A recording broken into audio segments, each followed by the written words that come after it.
ইরানের মুসলমানেরা তাদের সাথে আমাদের আকীদার অনেক বেশ কম আছে, কিন্তু তারা যখন ঐক্যবদ্ধ হলো, ইরানের ওলামারা আয়াতুল্লাহরা যখন ঐক্যবদ্ধ হলেন, তখন আমেরিকার মতো বিরাট পরাশক্তিকে তারা পদানত করে ইসলামী রাষ্ট্র, তাদের ভাষায় তারা ইসলামী রাষ্ট্র প্রতিষ্ঠা করতে সক্ষম হয়েছে এবং আমেরিকাকে পদানত করেছে। এখানে আয়াতুল্লাহ খমিনীর একটি কথা আমার মনে পড়ে, কি সাহস তার! ইমান আকীদা যাই থাকুক, আকীদার প্রশ্নে আমরা আপোষ করবো না, কিন্তু এই কথাটা তো বলতেই পারি। যখন আমেরিকা তাকে বলেছিল যে আমার দূতাবাস থেকে যে 56 জনকে গ্রেফতার করা হয়েছে আমেরিকান, এদেরকে ছেড়ে দাও, তা না হলে তোমার খাদ্য রসদ আমেরিকা থেকে যত সাহায্য যায় সব বন্ধ করে দেওয়া হবে। আয়াতুল্লাহ খমিনী জবাব দিয়েছিলেন আমেরিকান প্রেসিডেন্টকে, তুমি কারে খাবারের ভয় দেখাও? যেই জাতির বছরে 1 মাস না খাইয়া থাকা ফরজ, সেই জাতি তোমার খাবারের অপেক্ষা করবে? তোমার মতো কাফেরদের খাবারের কোনো পরোয়া আমরা করি না। মুসলমানেরা যখন ঐক্যবদ্ধ হয়েছিলেন, আল্লাহ তাদেরকে বিজয় দান করেছিলেন সেখানে।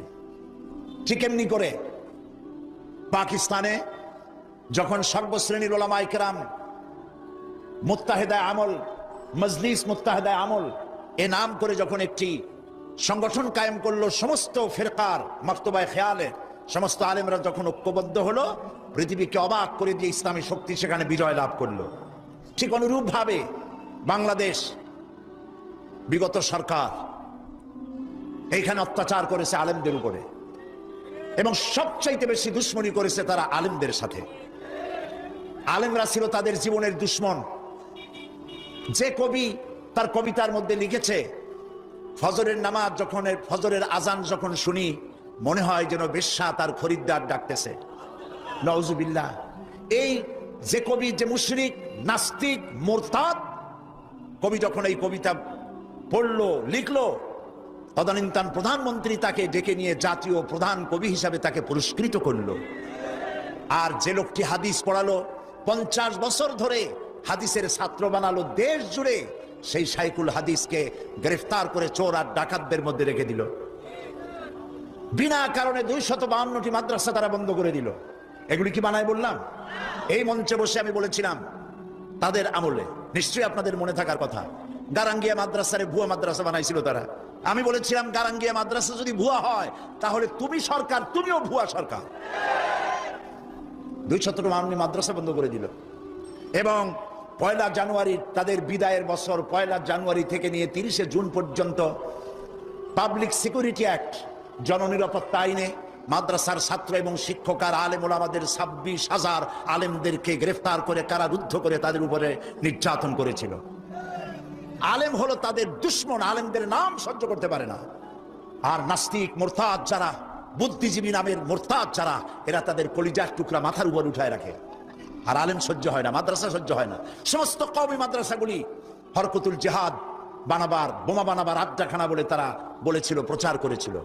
বাইতুল মোকাররমের মসজিদের ভিতরে ঢুকে মুসল্লিদেরকে পিটাইয়া মসজিদে মুসল্লিদের রক্ত দিয়ে লাল করে দিয়েছিল মসজিদকে।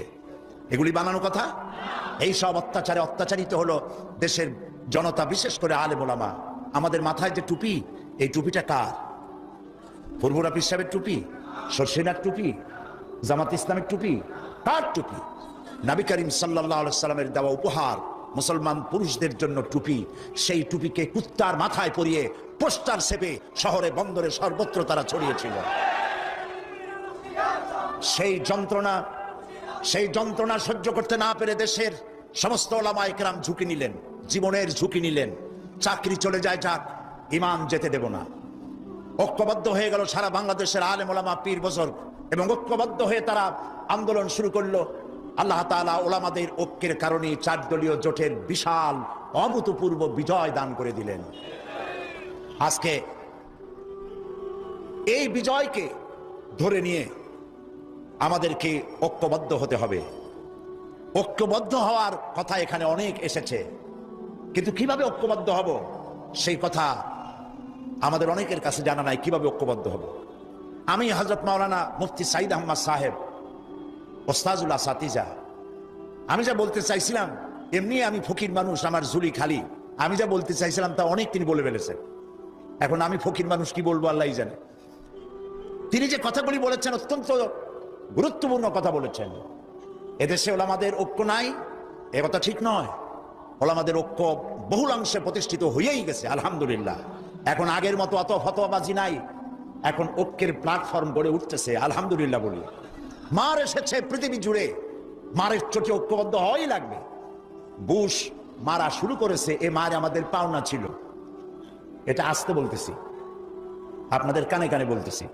বুশের আশা খারাপ হয় নাই, আশা দরকার ছিল। ওমা আসাবাকুম মিন মুসিবাতিন ফাবিমা কাসাবাত আইদিকুম। মার খাইতেছো দুই হাতের কামাইয়ের কারণে। একজনে বিবাহ করছিল, কিন্তু বউ তার কাছে আসে না। 1 মাস 2 মাস 3 মাস চলে যায়, বেচারা খুব অসহায় হয়ে পড়লো। এত টাকা খরচ করলাম, তারপরে তাবিজের শরণাপন্ন হলো, দোয়ার শরণাপন্ন হলো, কোনো কাজ হয় না। সর্বশেষ এক বুজুর্গ ব্যক্তির কাছ থেকে চিনি পড়া নিয়ে পানির মধ্যে ঢুকাইয়া খাওয়াইছে। রাত দুপুর 2:30-3টা বাজে হঠাৎ করে বউ গলা জড়ায় ধরছে স্বামীর। স্বামী বলছে যে আল্লাহ, এই শেষের হুজুরের চিনি পড়া কামে লাগছে। বউ কয় যে কি এর চিনি পড়া কামে লাগছে? পরে চোর ঢুকছে, তাই ভয়তে গলা জড়ায় ধরছে। বাড়িওয়ালা বলতেছে, স্বামী বলতেছে, আয় চোর, मैं तुझे खैर मकदम कहता हूं, तू हर रोज मेरे घर पे आया कर। তুই আমার বাড়িতে রেডিও টেলিভিশন ফ্রিজ যা আছে সব নে, প্রত্যেকদিন আসবি, তাহলে আমার প্রিয়াকে আমার গলার সাথে পাবো। কাজী বুশ আর আসার কারণে আর যাই হোক, একটা কাজ তো হয়েছে, পৃথিবীর 130 কোটি ঘুমন্ত সিংহ জাগ্রত হয়েছে আল্লাহু আকবার বলে। আকীদা বিশ্বাসের দিক থেকে তাওহীদ যদি হয় পুরা দ্বীনের মূল উৎস, তাহলে আমলের দিক থেকে নামাজ হচ্ছে পুরা দ্বীনের মূল ভিত্তি। নামাজ হচ্ছে আমলের মূল ভিত্তি, এর বাস্তবায়ন ছাড়া দ্বীন পূর্ণ হয় না। নামাজ মুমিনের কেবলমাত্র একটি উত্তম আমলই নয়, বরং নামাজ হচ্ছে ঈমানের মূল ভিত্তি। যার কাছে নামাজ নাই তার কাছে কিছুই নাই। রাসূল কারীম সাল্লাল্লাহু আলাইহি ওয়াসাল্লাম বলেছেন যে নামাজ যে ব্যক্তি পড়ে না, আল্লাহ পাকের সাথে তার কোনো সম্পর্ক বাকি থাকে না। সুতরাং এই নামাজটা হচ্ছে যে একমাত্র একাগ্র চিত্তে আদবের সাথে আল্লাহর সামনে রুজু হয়ে যাওয়া। কোরআনে কারীম বলছে, মুনিবিনা ইলাইহি ওয়াত্তাকুহু ওয়া আকিমুস সালাতা ওয়া লা তাকুনু মিনাল মুশরিকিন। তোমরা আল্লাহর দিকে রুজু হয়ে যাও এবং তাকে ভয় করে অন্যায় কাজ থেকে বিরত থাকো, আর নামাজ কায়েম করো, মুশরিকদের অন্তর্ভুক্ত হয়ে যেও না। নামাজ কায়েম করা, নামাজের আদেশ কোরআনে কারীমের মধ্যে আল্লাহ পাক বহু জায়গায় করেছেন। ঈমানের পর নামাজই হচ্ছে সবচেয়ে বড় জরুরি। একজন মানুষ ঈমান আনলো, যেমন কালকে একজন ঈমান এনেছে, ঈমান আনার সাথে সাথে তার প্রথম কাজ কি বলুন? বলেন, প্রথম কাজ কি? ফজরের নামাজের আগে একজন ইসলাম কবুল করলেন, তার প্রথম দায়িত্ব নামাজকে আদায় করে দেওয়া, ফজরের নামাজ পড়া। জোহরের আগে কেউ ঈমান আনলো, তার প্রথম দায়িত্ব জোহরের নামাজ আদায় করা। আসরের নামাজের আগে ঈমান এনেছে, তার প্রথম দায়িত্ব হলো আসরের নামাজ আদায় করা। তার মানে হলো ঈমান আনার পর একজন ঈমানদারের প্রথম দায়িত্ব হচ্ছে নামাজ। গুরুত্বপূর্ণ বিষয়, খুব ভালো করে শুনতে হবে, ইয়াদ রাখতে হবে প্রত্যেকটি মুসলমানের। এই নামাজ কি জিনিস, কেমনে আদায় করতে হবে, আদায় না করলে কি হবে, গুরুত্বপূর্ণ এই কথাগুলি প্রত্যেকের স্মরণ রাখতে হবে। কিয়ামতের দিন মানুষ যে জাহান্নামে যাবে, জাহান্নামের জন্য, জাহান্নামে যে সব কারণে যাবে, তার মধ্যে বড় কারণ কালকে বলেছিলাম, দেখি মনে আছে নাকি? বড় কারণ কয়টা? কয়টা? আলহামদুলিল্লাহ মনে আছে। আল্লাহ রাব্বুল আলামিন বলেন, ইয়াতাসাআলুনা আনিল মুজরিমিন। কিয়ামতের দিন অপরাধীদেরকে জিজ্ঞেস করা হবে, মা সালাকাকুম ফি সাকার, জাহান্নামে কেন আসছো? জবাবে তারা বলবে, ক্বালু লাম নাকু মিনাল মুসাল্লিনা ওয়া লাম নাকু নুতঈমুল মিসকিন। নামাজ পড়ি নাই, আর এতিম মিসকিনদের খেতে দেই নাই, এই কারণেই জাহান্নামে এসেছি। নাউযুবিল্লাহ। নামাজ যারা পড়বে না, জাহান্নামে যেতে হবে। কোথায় যেতে হবে? আকীদাগত দিক থেকে ঈমান হলো তাওহীদের স্বীকৃতি, আর আমলের দিক থেকে নামাজ হচ্ছে তাওহীদের বহিঃপ্রকাশ। আপনি মুসলমান তা প্রমাণ হবে নামাজ দিয়ে। নামাজহীন ঈমানের দাবি মূল্যহীন।